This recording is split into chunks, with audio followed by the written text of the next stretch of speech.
Okay, here's the pump station, and I made that one, but last night or last couple nights the beaver done this, so I slicked it up. I put a slide wire drowner, and I doubt you can see it, but there's a 750 under the water there. That one's under about 6 inches. That's not too bad. This other one I want to show you, it's real shallow, but I've got it on a drowner, so I'm not worried about it. And when I was here 2 days ago, the water level was clear up here. So I'm trying to set them shallow, give me as much fluctuation as possible. Got a snare set here for coyotes. And then I've got that corner of a field right there. I've got a foothold there and 2 more down. I have 0 action on them so far this year. It's had about a week, I guess, 10 days. And then over here, this I believe is an old beaver. Well, I know it's an old beaver. I don't think they're using it anymore. It goes up in there, and the water was right at that level there. So I put a stop loss there, so it may not drown them. And there's a rat. I want to talk about stop loss traps real quick. This here is the, well, this is a bridge or sure grip is what it's called. Rat out of there.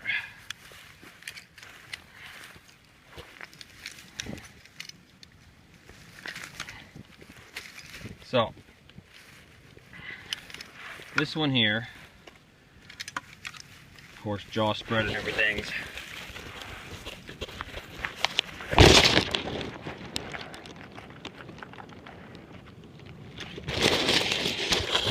jaw spread and everything's about the same. You know, they're just number ones. But these got a little tiny pan. This might be a Duke. I see Dukes making these. This the old Blake and Lamb sure grip or whatever they called them. They weren't stop loss. That was Victor's name, but they're by far my favorite. When this thing fires, it flips the spring away, and it can actually pull your rat out. The other thing is, this is your keeper right here, and the way you put it, there's a notch right there, and when that's flipped over, you stick that through there. And I found in order to make rats actually fire them, you got to just barely set it so it's barely catching this side, or they can't ever pull this out. And I've had rat legs twisted off in these. I don't want to say never, because that, you know, never almost always never happens, but I don't ever remember losing a rat in these things. This is the way it's held. I actually, most of the time, we'll just stick this pin underneath there, and then when the rat gets to fighting and it flips back and it pins them against here. I've held raccoon in these. My dad had a just shy of 20-pound coon he held, kept in those. I really like them. And you got to buy the old Blake and Lamb that nobody makes them except for Duke makes one that's real similar. And I'm not a fan of Duke traps, but a lot of furs are caught in Duke traps. And I like that style a lot better than the Bridger or the Victor style.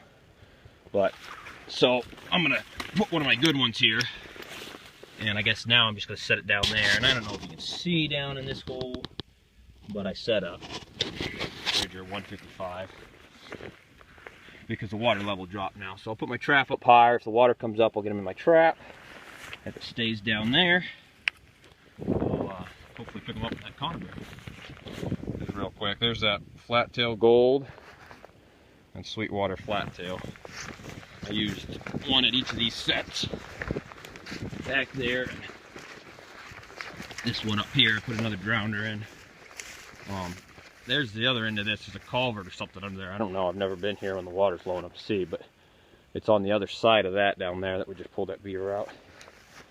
I put this 330 here. I don't know if they'll use this or not. If I can get them going in there, but I thought I'd give it a try. Actually, the guy who owns the piece next door here, he wants everything, all the beaver out of here. He said muskrat. He didn't know beaver were in here. Because they're plugging up his pipe there where he's pumping to irrigate. So the people on this land, they are all for me getting rid of the beaver also. So I'm hitting them a little harder here than I normally would.